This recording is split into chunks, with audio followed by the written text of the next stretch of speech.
A gente vai falar sobre, a gente continua o tema do regime de bens do casamento, né? E hoje a gente fala sobre pacto antinupcial. Pacto antinupcial que está nos nossos slides 418 a 438, tá? Então, o pacto antinupcial é aquele que vai regular o regime de bens dos cônjuges quando não é o da comunhão parcial de bens, que é o regime legal, como a gente viu na aula passada. Então, com relação ao pacto antinupcial, o que é importante a gente lembrar? Bem, primeiramente, como o Silvio Rodrigues define, né, o pacto antinupcial é um contrato solene, isso daí é importante, porque se é solene quer dizer que tem uma escritura pública, que é realizado antes do casamento, por meio do qual as partes vão dispor sobre o regime de bens que vigorará entre eles durante o casamento. Então, essa definição de pacto antinupcial.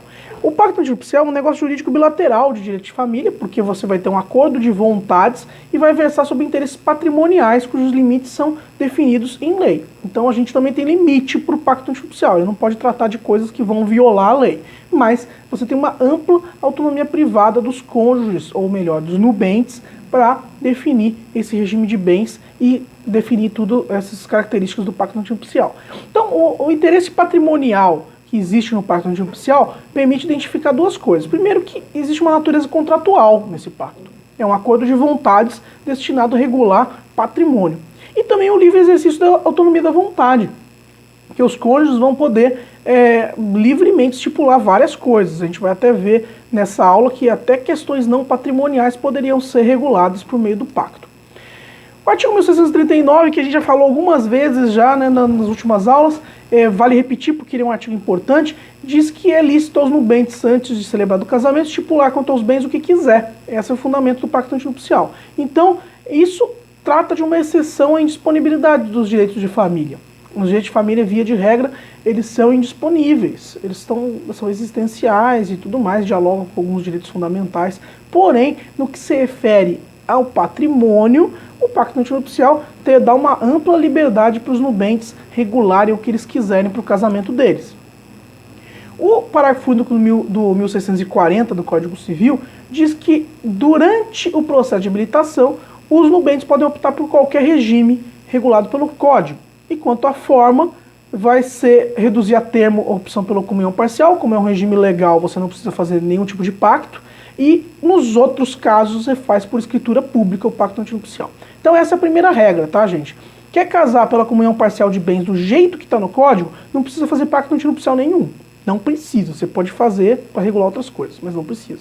Agora, se você quer casar por qualquer um dos outros três regimes do casamento, ou criar um outro quarto regime diferente, nesse caso, você precisa fazer uma escritura pública de pacto antinupcial, ok? Então, esse é um requisito formal, essa solenidade sem a qual a coisa não funciona.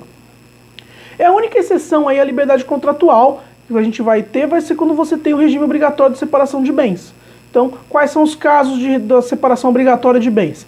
Quando há causa suspensiva, a gente já falou sobre isso, quando um dos nubentes é maior de 70 anos e quando o casamento é celebrado por suprimento judicial. A gente viu isso na última aula, quando que se dá a separação obrigatória de bens. Havendo separação obrigatória de bens, é uma imposição, não tem por que ter pacto antinupcial. Bem, e quando é que vai ser nulo o pacto antinupcial? Se ele não for feito por escritura pública, esse pacto vai ser nulo. É o que diz o artigo 1653. Por quê? Existe um requisito formal que não vai ser atendido. Como a gente viu quando a gente estudava a escada pontiana, né? Requisito de validade é a forma prescrita ou não defesa em lei. Não seguida a forma prescrita em lei, então aquele ato vai ser considerado nulo. Além disso, o artigo 1653 também diz que o pacto vai ser ineficaz se não lhe seguir o casamento. Ou seja, você faz o pacto antinupcial por escritura pública bonitinho, resolve não casar. E aí? O que acontece? Esse pacto vai produzir efeitos? Não, porque só produz efeitos após o casamento. O casamento, então, é uma condição suspensiva do pacto antinupcial. Por quê? O casamento é um evento futuro e incerto. Pode ser que as pessoas não casem. Eles passaram pela procedimento de habilitação, fizeram a escritura, mas acabam não casando. Pode ter acontecido um falecimento, pode ter brigado, pode ter adiado o casamento. Enquanto não há casamento, que é um evento futuro e incerto, o pacto antinupcial não produz efeitos. Logo, condição suspensiva. Certo? Uma vez ocorrendo o casamento, o negócio jurídico, pacto antinupcial, vai passar a produzir efeitos. Outra coisa importante lembrar é que não tem prazo de caducidade. Então quer dizer que, professor, que eu encontro estou namorando uma pessoa com 20 anos, eu faço um pacto antinupcial, a gente desiste de casar, passa 40 anos separado, cada um casou, teve filho, volta a casar de novo, daí resolve casar depois com 60 anos os dois, aquele pacto antinupcial vai estar produzindo efeitos? Daí vai produzir efeitos. Ah, mas eu mudei de ideia nesse meio tempo, então faz um outro pacto antinupcial, né, cancela aquele anterior. Mas de qualquer forma, o pacto antinupcial não tem prazo de caducidade, ele está sob condição suspensiva. Tá, e se não houver casamento, como eu disse, mas os nubentes resolverem viver em união estável? Bem, o código não prevê uma solução para isso, mas o Cristiano Chaves de Farias e o Nelson Rosenwald, eles falam que esse ato deveria ser aproveitado como contrato de convivência. Acaba sendo uma solução relativamente elegante para a situação, porém não há base legal para esse posicionamento. Então eu imagino que se uma situação dessa for levada ao judiciário, vai ser difícil dizer que esse pacto antinupcial tenha que produzir efeitos como contrato de convivência, tá, pessoal? Eu tenho essa preocupação. De qualquer forma, a gente tem o princípio da conservação do negócio jurídico, ou seja, o negócio jurídico, o pacto antinupcial tem que ser conservado.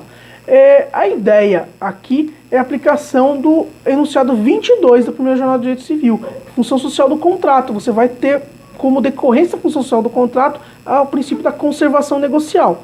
Então, se o pacto antinupcial também for celebrado por procuração, desde que dê poderes específicos aí para quem está celebrando, esse pacto pode ser celebrado por procuração.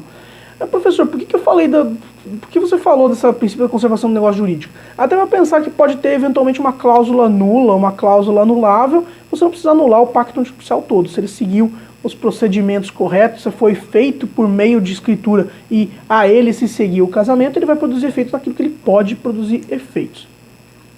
E essa eficácia desse pacto quando realizada por menor? Bem, o representante legal tem que aprovar esse pacto. Bem, se ele é menor, está entre 16 e 18 anos, ele só vai casar com a autorização dos pais, ele também só vai poder fazer pacto antinupcial com a aprovação do seu representante legal. São duas situações diferentes, tá, pessoal? Se você casa entre 16 e 18 anos com a aprovação dos seus pais, você não precisa de suprimento judicial, mas você pode querer fazer um pacto antinupcial. Nesse caso, fazendo um pacto antinupcial, você precisa contar com a assistência do seu representante legal. Bem, se ele precisar de suprimento judicial, dá regime da separação obrigatória, não precisa nem fazer pacto nenhum, separação obrigatória de bens e ponto. Se for feito um pacto com outro regime de bens, havendo necessidade de suprimento judicial, daí também é nulo, porque vai ferir a ordem pública. Eu acho que não tem muita dúvida com relação a isso. Se você vai casar e a lei impõe o regime de separação obrigatória de bens, você não pode fazer um pacto definindo outro regime de bens, você está fraudando a lei. É importante lembrar também que a outorga do consentimento pelo representante legal do menor para o casamento é diferente da aprovação e assistência do pacto antinupcial. São dois atos separados. Uma coisa é a outorga de consentimento e a outra coisa é a assistência para o pacto antinupcial. Para a pessoa poder casar sendo menor, ela precisa do consentimento de ambos os genitores. Mas para celebrar um pacto antinupcial pode ser a presença de só um assistente, não precisa ser de ambos os genitores, tá? Tem essa diferençazinha. Além disso, pelo 1655 vai ser nula a convenção ou cláusula que contravém a disposição absoluta de lei. Precisava desse artigo 1655? Obviamente que não, isso já está repetido lá na parte geral. Então se já estava na parte geral, por que não precisa do 1655? É óbvio que se você colocar uma cláusula que contravém a disposição de lei, que essa convenção, essa cláusula vai ser nula. Essa é uma limitação da autonomia privada, mas que é uma limitação totalmente justificável da autonomia privada, convenhamos. E tem várias cláusulas que violariam preceitos de ordem pública. A doutrina vai divergir muito, tá? Eu trago aqui exemplificativamente algumas coisas, mas é só para vocês verem mais ou menos o que a doutrina diz a respeito do assunto.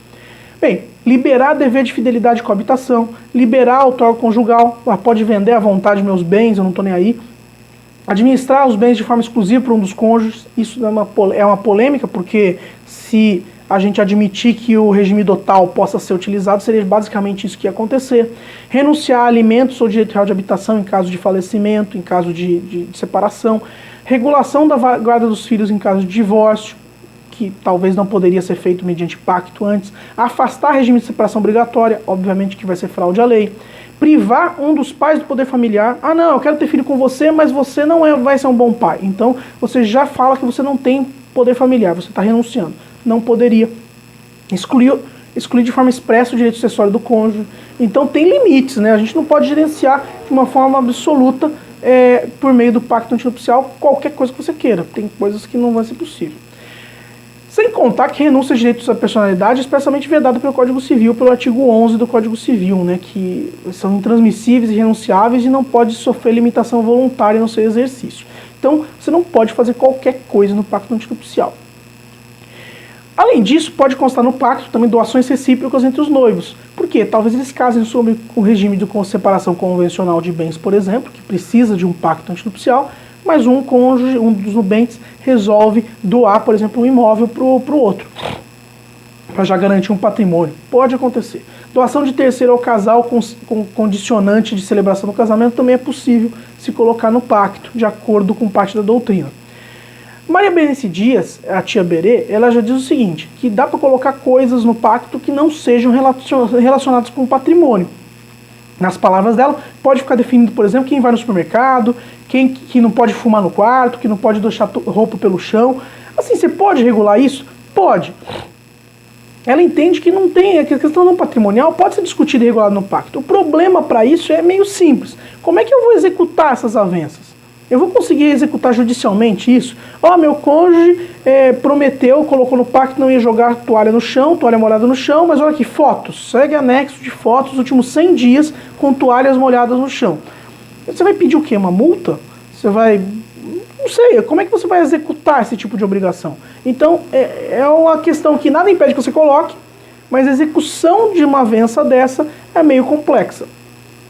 O Venosa fala que a finalidade exclusiva do pacto é regular o regime patrimonial dos cônjuges, então não faz muito sentido colocar outras disposições que são estranhas a essa finalidade, embora ele admita que se reconheça filho no pacto antinupcial. Então a pessoa tem um filho fora do casamento, às vezes até um filho com a pessoa com quem ela está casando, e ela já coloca ali, estou reconhecendo como meu filho.